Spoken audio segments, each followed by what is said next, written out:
Título de la lección: El viaje a Roma. Nuestro texto inicial se encuentra en Hechos capítulo 27, verso 24. No temas, es necesario que comparezcas ante César, y he aquí, Dios te ha concedido todos los que navegan contigo.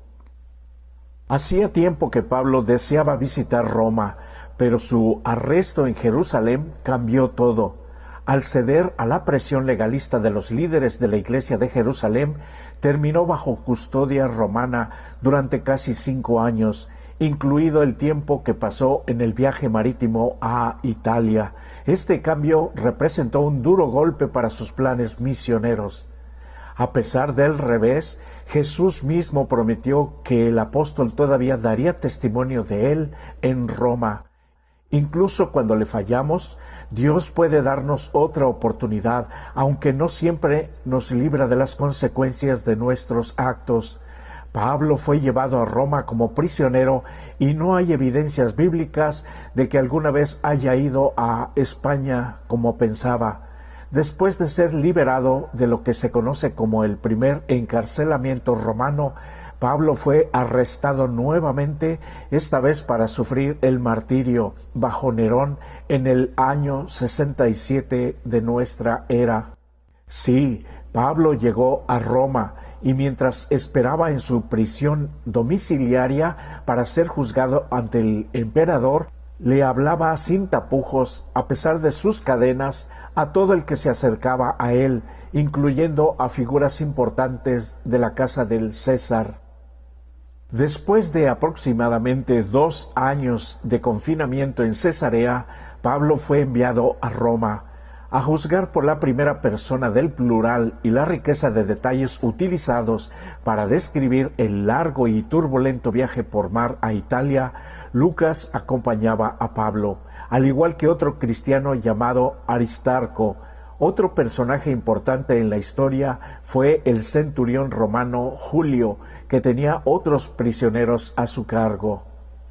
Partieron al final del verano mediterráneo. El ayuno se refiere al día de la expiación en la segunda quincena de octubre. Debido a las condiciones invernales, los viajes en el Mediterráneo normalmente se evitaban entre noviembre y marzo. No obstante, esta vez afrontaron dificultades desde el principio y llegaron con mucho retraso a la pequeña bahía de Buenos Puertos en la isla de Creta. Leyendo el capítulo 27 de Hechos, versos 9 al 12, en Buenos Puertos, cómo intervino Pablo en la historia y cómo fue recibida su intervención. Las advertencias de Pablo no fueron escuchadas, por lo que decidieron navegar hacia el oeste otros 64 kilómetros para llegar a un puerto, Fenice, donde podrían invernar con seguridad. Lamentablemente, por un cambio climático repentino, se vieron envueltos en una tempestad tan violenta que la tripulación no tuvo más remedio que dejar que la nave fuera llevada a la deriva por el viento hacia el sudoeste, lejos de tierra seca. Pronto comenzaron a arrojar la carga por la borda e incluso algunos de los aparejos de la nave en un intento frenético por aligerarla, dado que ya se estaba llenando de agua. La situación era dramática. Después de varios días de escasas horas de luz, poca visibilidad, fuertes lluvias y vientos huracanados, sin saber dónde estaban y completamente agotados, ya habían perdido toda esperanza de salvarse. En Hechos capítulo 27 versos 21 al 26, ¿cuál fue la segunda intervención de Pablo en la historia? Con palabras proféticas, Pablo le transmitió a la tripulación un mensaje que acababa de recibir de Dios. No había razón para desesperar ni perder las esperanzas. Todavía habría peligros y pérdidas, pero todos ellos sobrevivirían. ¿Por qué tenía que sufrir tanto un servidor tan fiel y dedicado del Señor como el apóstol Pablo? ¿Qué lecciones podemos aprender de sus experiencias?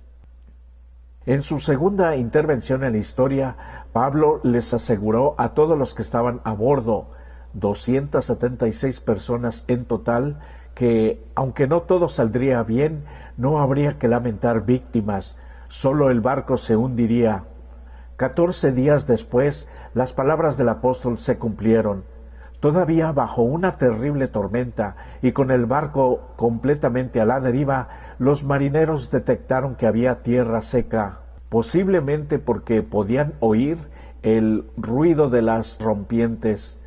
Después de una serie de sondeos y temiendo que la nave fuera empujada contra las rocas a lo largo de la orilla, lanzaron 4 anclas desde la parte posterior de la nave para reducir la velocidad. Mientras tanto, desesperadamente les pedían a sus dioses que se hiciera de día. Ahora en Hechos 27, versos 30 al 44, ¿qué lecciones podemos extraer para nosotros de esta historia? Al comienzo del viaje, el centurión trató bien a Pablo, pero no tenía motivos para confiar en el criterio náutico del apóstol. Sin embargo, después de 2 semanas, las cosas cambiaron.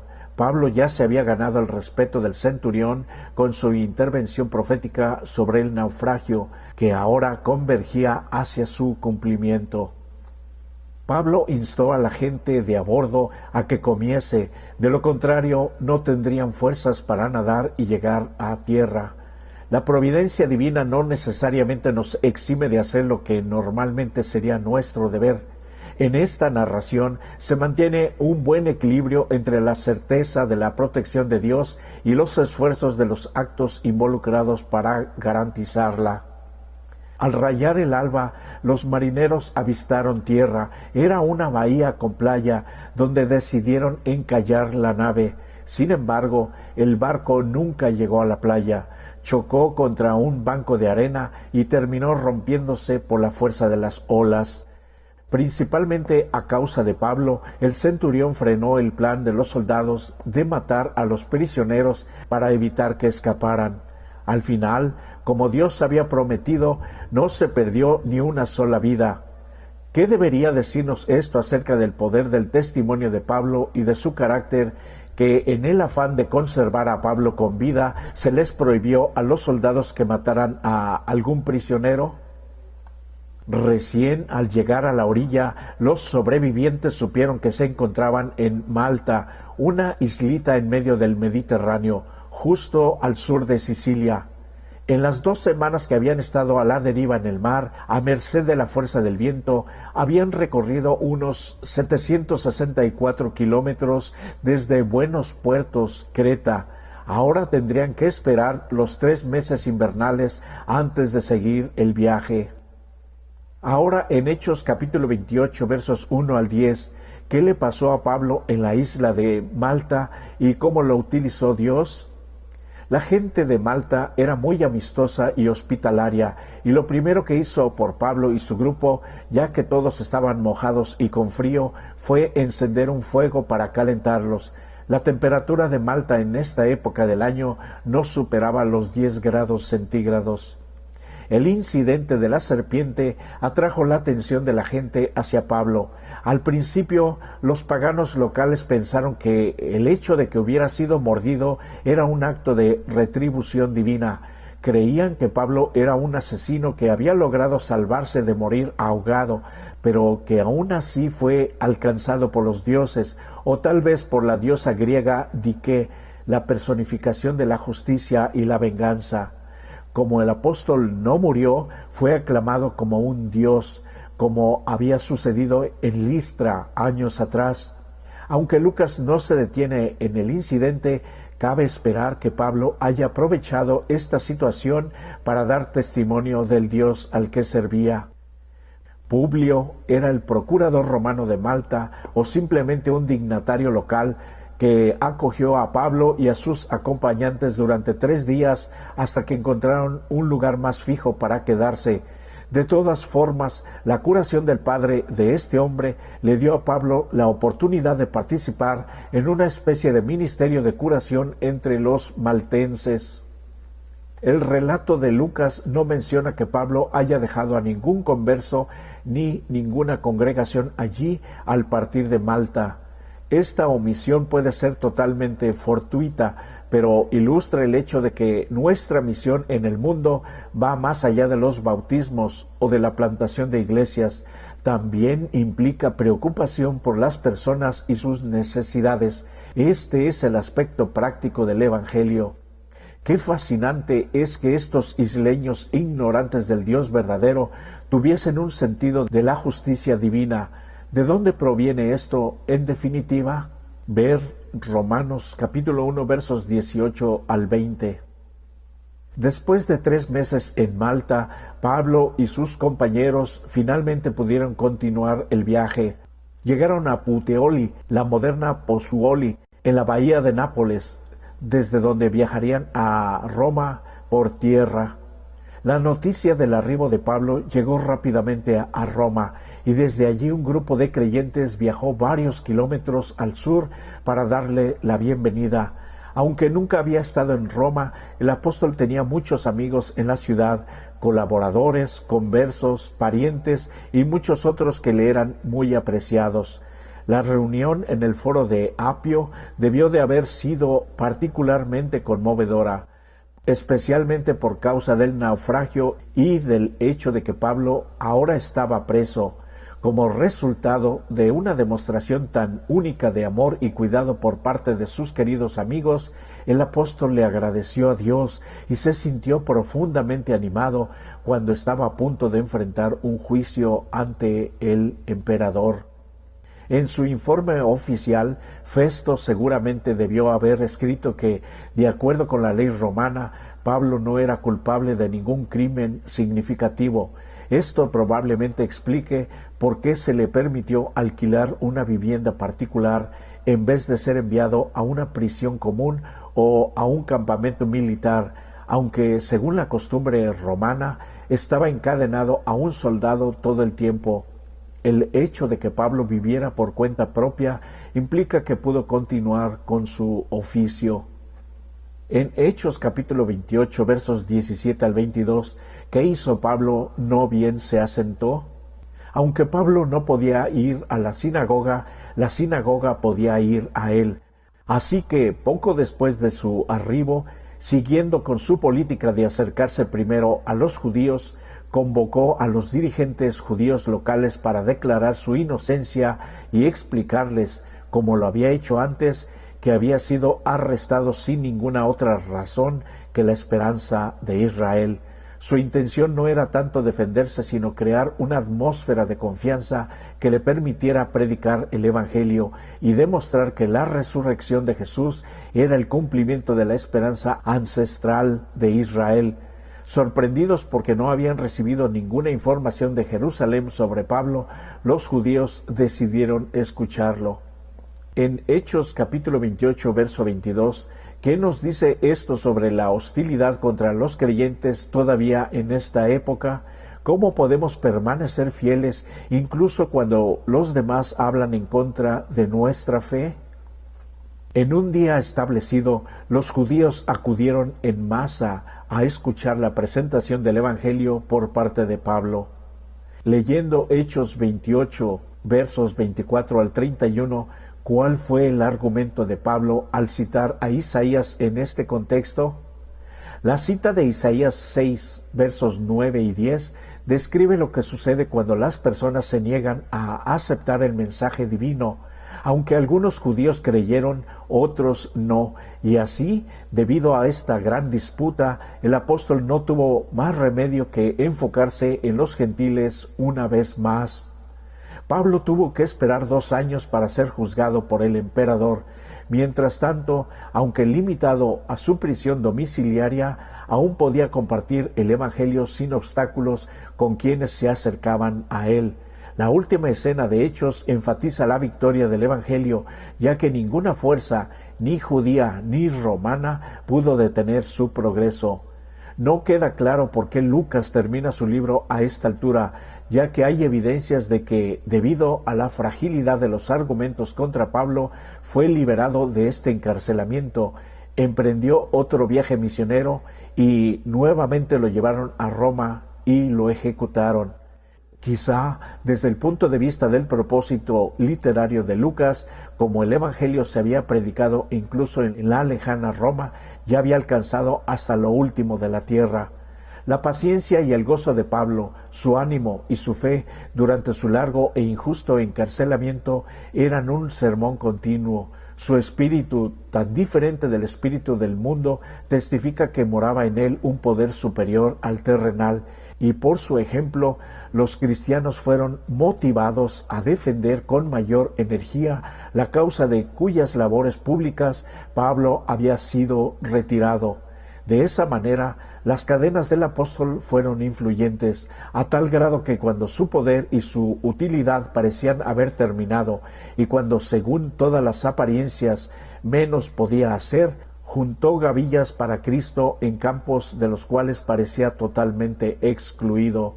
No obstante, desde el punto de vista de la misión de la Iglesia, podría decirse que el libro de Hechos o la historia de la difusión del Evangelio aún no ha terminado, y es aquí donde cada uno de nosotros entra en escena. Se han escrito capítulos mucho más emocionantes y dramáticos a lo largo de los siglos, a veces con la sangre de los fieles testigos de Dios. Ahora es nuestro turno de agregar un capítulo más, el último, y llevar la misión que Jesús dejó con los discípulos a su pleno cumplimiento, y entonces vendrá el fin. Cristo dio a la Iglesia un encargo sagrado. Cada miembro debe ser un medio por el cual Dios pueda comunicar al mundo los tesoros de su gracia divina, las inescrutables riquezas de Cristo. No hay nada que el Salvador desee tanto como tener agentes que quieran representar ante el mundo su espíritu y su carácter. No hay nada en el mundo que necesite tanto como las manifestaciones del amor del Salvador por medio de seres humanos. Todo el cielo está esperando a los hombres y a las mujeres por medio de los cuales pueda Dios revelar el poder del cristianismo. Largo tiempo ha esperado Dios que el espíritu de servicio se posesione en la Iglesia completamente, de suerte que cada miembro trabaje por él según su capacidad. Cuando los miembros de la Iglesia de Dios efectúen su labor señalada en los campos menesterosos de su país y del extranjero en cumplimiento de la comisión evangélica, pronto será amonestado el mundo entero y el Señor Jesús volverá a la tierra con poder y grande gloria. Tenemos algunas preguntas para considerar. Número 1. ¿Cómo describe Lucas la fe que Pablo tuvo en Dios durante todo el viaje a Roma? Esa fe incondicional, ¿cómo afectó a los demás? Número 2. A pesar de todo lo que había pasado, Pablo nunca abandonó su fe ni su misión. En Roma siguió predicando su misión a pesar de su libertad restringida. ¿Qué podemos hacer cuando nos tientan a renunciar a la proclamación del Evangelio? Número 3. Lee Romanos 1, versos 14 y 15. ¿Por qué Pablo sentía la obligación de predicar el Evangelio a todos? ¿Nosotros estamos menos obligados que él? Considera esta declaración. Ganar almas debería constituir la obra de la vida de todo aquel que profesa seguir a Cristo. Somos deudores ante el mundo por la gracia que Dios nos ha dado, por la luz que ha brillado sobre nosotros y por la belleza y el poder que hemos descubierto en la verdad. Número 4. Vuelve a leer el pasaje de Isaías que utilizó Pablo. ¿Cómo podría aplicarse esta idea a nosotros? Si hemos recibido mucho conocimiento de la verdad, pero si nos resistimos a ella o incluso a aspectos que podrían estar reñidos con nuestros propios deseos, ¿qué peligro espiritual podemos correr? Y finalmente, número 5. Imagina que eres el soldado encadenado a Pablo. ¿Qué crees que vio en el hombre al que estaba tan estrechamente ligado a Pablo?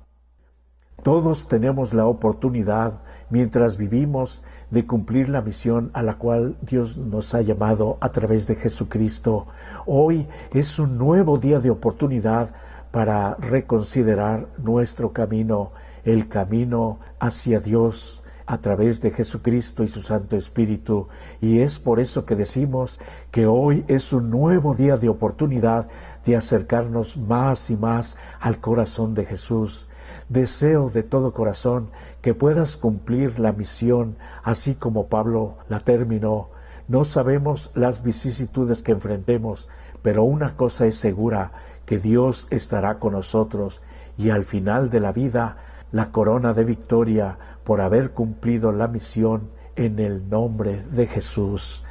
Gracias por habernos acompañado en esta jornada tan emocionante.